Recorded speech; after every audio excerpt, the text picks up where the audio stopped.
Aquele que enfrenta monstros deve ter cuidado para não se tornar um deles. E se encarar o abismo por tempo demais, o abismo devolverá o olhar. Mergulhe em si mesmo. Esta é uma das frases mais famosas, porém menos compreendidas de Nietzsche. Ela surge em Além do Bem e do Mal, um livro notoriamente complexo, apresentado sem contexto. Nietzsche, mais do que um filósofo, via-se como um psicólogo, alguém que dedicou a vida a observar as mentes e almas humanas, culturas e eras. Em Além do Bem e do Mal, Nietzsche expõe o que chama de preconceitos dos filósofos. É nesse livro que o aforismo do abismo aparece, enquanto ele explora seu conceito de perspectivismo. Segundo essa ideia, a filosofia de alguém não é moldada apenas pela qualidade do pensamento, mas por fatores como saúde, personalidade e, sobretudo, constituição psicológica. Acreditamos saber por que pensamos o que pensamos, como se nossas opiniões fossem fruto de um processo direto e racional, mas, na verdade, há forças ocultas em jogo. Em sua autobiografia, Nietzsche analisa seus próprios talentos e caráter. Ao falar de sua habilidade psicológica, ele oferece uma pista para decifrar o aforismo enigmático. Posso afirmar fisiologicamente, isto é, farejar a proximidade do núcleo mais íntimo, as entranhas de cada espírito humano. Minha sensibilidade possui antenas psicológicas que captam cada segredo, a sujeira oculta que jaz na base de muitos caráteres humanos. Revisitando a passagem, termos como espírito humano e núcleo mais íntimo ganham destaque. Nietzsche brinca com as conotações. Embora entranhas evoquem nojo e sujeira, elas também simbolizam o que está escondido, protegido sob camadas externas de beleza e força. Em essência, ele nos diz, poeticamente e por meio dessa metáfora de sujeira e entranhas ocultas, que no cerne de cada ser humano, por trás da superfície agradável, há um núcleo sombrio e desagradável. Nietzsche se considerava o maior psicólogo porque via além de erros que todos pareciam aceitar, exceto ele. Essa suposta clareza o tornava superior. Entre esses erros estão a ideia de que altruísmo e individualismo são mutuamente exclusivos, e a noção de que prazer e dor são opostos e irreconciliáveis. Um tema recorrente nesses equívocos é a dualidade: interesse próprio versus altruísmo, prazer versus sofrimento. Nietzsche busca transcender essas oposições, não de maneira hegeliana, onde os opostos se fundem em um terceiro estado superior, mas de forma caracteristicamente nietzschiana. Ele não ascende como Hegel, mas desce às profundezas, em direção ao abismo. Enquanto Hegel acredita no progresso lento do Geist, onde os opostos se anulam para gerar um estado superior, Nietzsche toma o caminho inverso. Se Hegel aponta para o céu, Nietzsche aponta para o inferno, nos levando de volta ao caos primordial. Antes que conceitos rígidos dominassem nosso pensamento, antes que bem e mal governassem o mundo como polos opostos, havia um estado de caos. É nesse caos que Nietzsche busca nossas origens psicológicas. Para entender isso melhor, voltemos a uma das culturas favoritas de Nietzsche, e particularmente a minha favorita, os gregos. Um dos aspectos mais fascinantes dos gregos é sua admiração por Odisseu. Enquanto Aquiles é lembrado por sua fúria, coragem e habilidade em batalha, Odisseu é celebrado por sua astúcia e capacidade de enganar. Uma das marcas distintivas de seu personagem é a astúcia como trapaceiro, capaz de escapar de conflitos por meio de mentiras e artimanhas. No entanto, enquanto os gregos viam Odisseu como um herói, os romanos tinham uma visão oposta. Para eles, ele era um mentiroso covarde, destituído do conceito romano de honra. Hoje, valorizamos mais quem triunfa pela coragem e força do que pela esperteza e engano. Porém, para os gregos, a inteligência e a astúcia de Odisseu eram virtudes admiráveis. Isso nos leva a questionar: o que havia no espírito grego que via mérito no engano, na mentira e no que muitos considerariam covardia? Nietzsche também se intrigou com essa questão, fascinado pelo que chamou de espírito grego, tão distinto da mentalidade ocidental moderna, moldada por séculos de filosofia, ciência e cristianismo.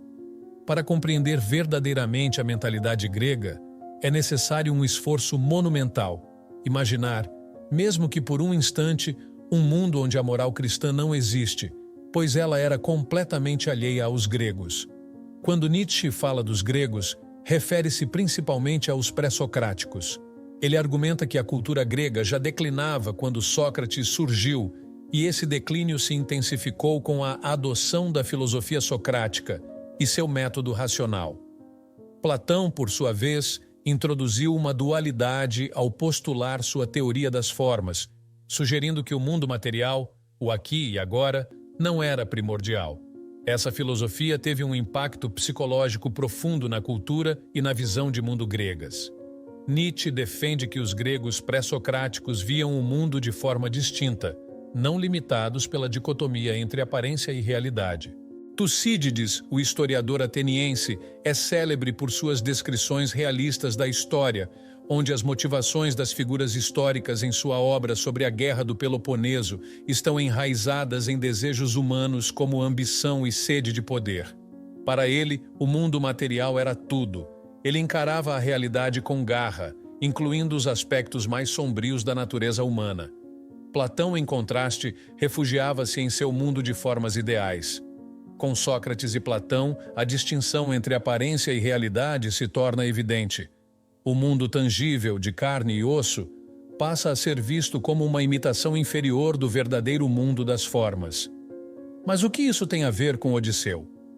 Lembre-se de que começamos esta discussão para entender por que os gregos o admiravam tanto, embora, pelos padrões romanos e modernos, ele pareça vencer não pela justiça, mas por truques e trapaças. Quando Odisseu concebe o cavalo de Troia, presenteado como símbolo de rendição grega, os troianos não sabem do exército escondido em seu interior. No século XXI, tal engano seria visto como covarde ou desonroso. É neste ponto que a visão grega, que Nietzsche quase nos suplica para compreender, colide com a mentalidade moderna, moldada por Platão e pelo cristianismo.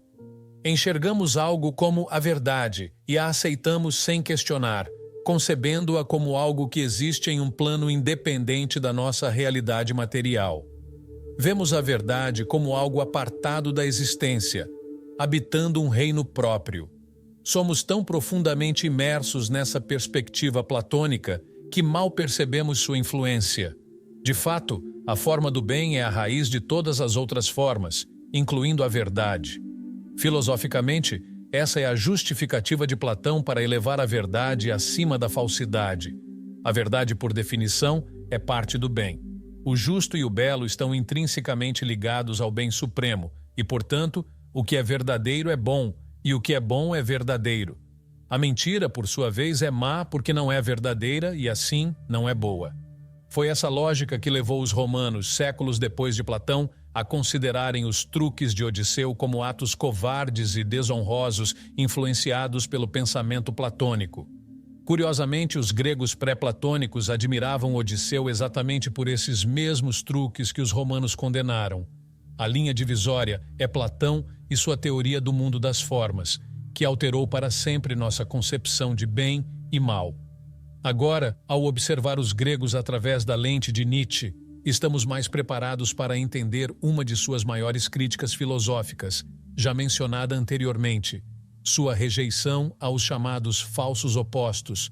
Para Nietzsche, essa dicotomia é uma ilusão que precisa ser desconstruída.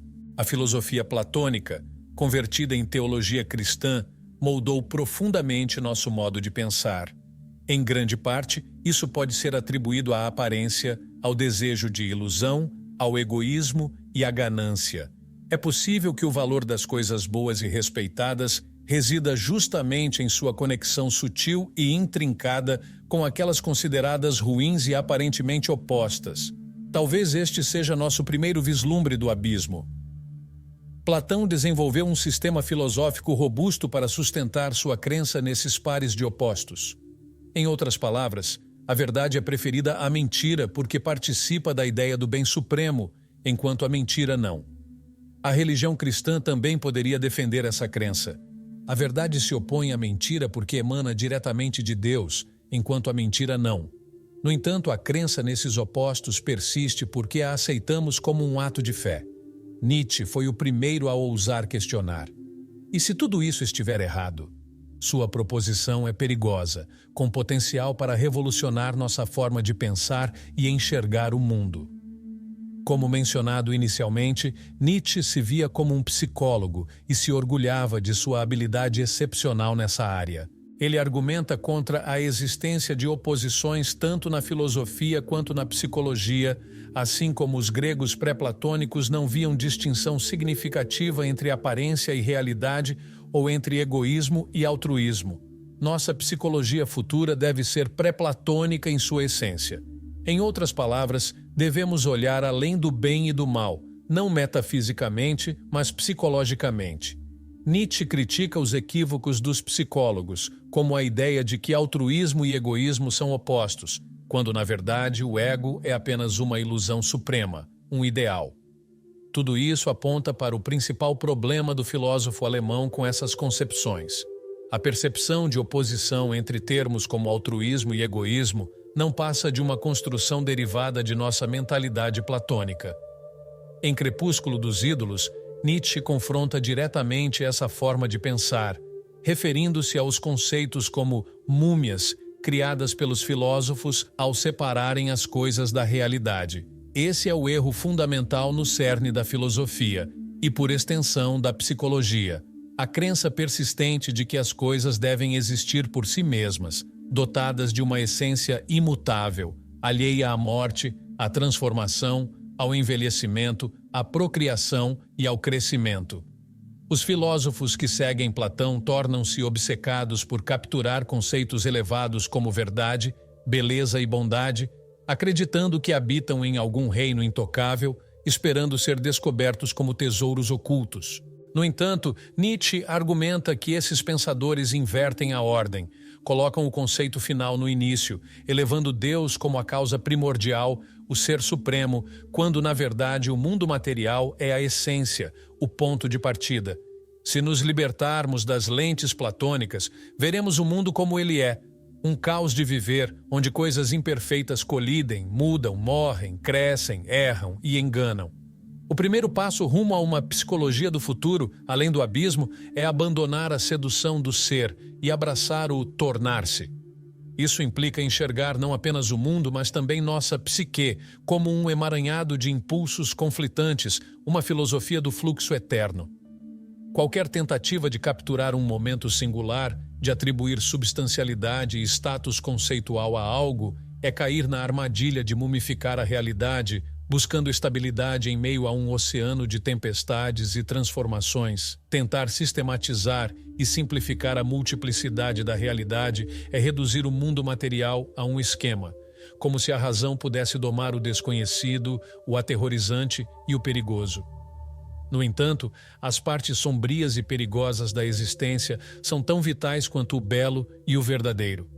Um verdadeiro psicólogo deve se tornar um especialista nas profundezas da alma humana, nas maquinações obscuras que evitamos confrontar por medo do que possam revelar. Essa escuridão, essa sujeira oculta em nosso caráter, não pode ser explicada apenas como ignorância ou falta de compreensão. Devemos enfrentar essa besta que habita as sombras, mas com cuidado, para não nos tornarmos monstros, para não sermos consumidos pelo abismo que exploramos. Nietzsche expõe, por exemplo, nosso desejo latente por crueldade, uma faceta perturbadora, porém inegável, da condição humana. Claro, o alemão não é o primeiro a destacar a propensão humana à crueldade. Filósofos antigos, porém, atribuíam essa tendência a um mundo corrompido, não à natureza humana.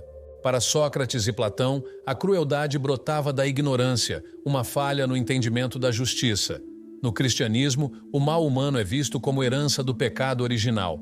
Criados bons à imagem de Deus, a queda de Adão e Eva introduziu a corrupção.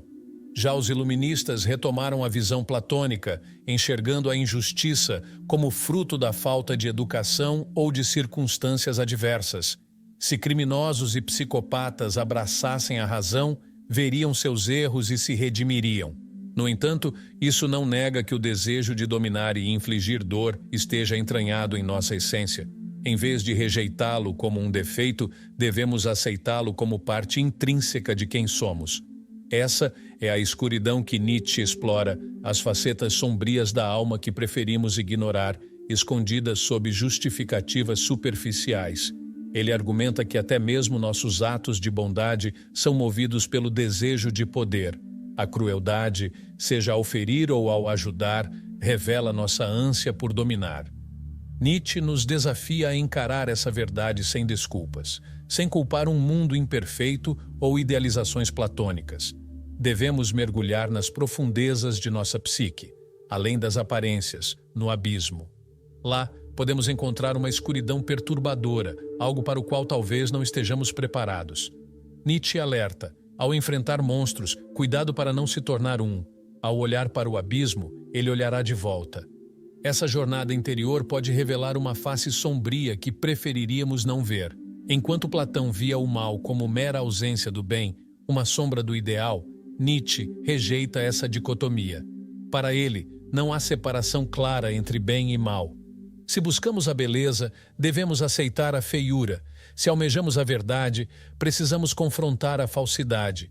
E quando o abismo nos devolve o olhar, devemos enfrentá-lo, assegurando que não nos consuma ou nos transforme em algo desprezível.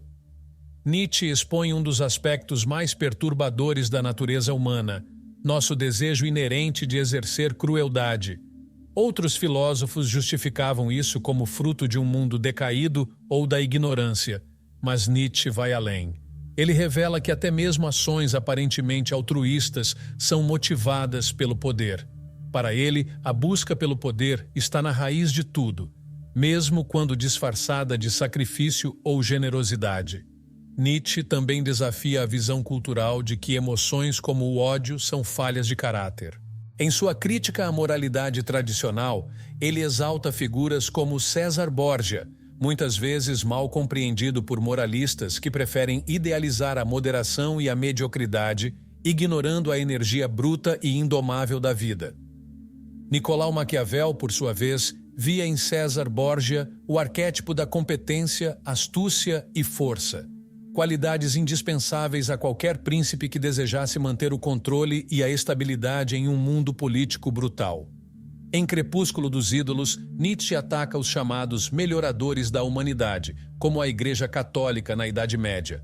Em vez de elevar os homens, ele argumenta: esses moralistas os adoeceram, domesticando-os como feras capturadas.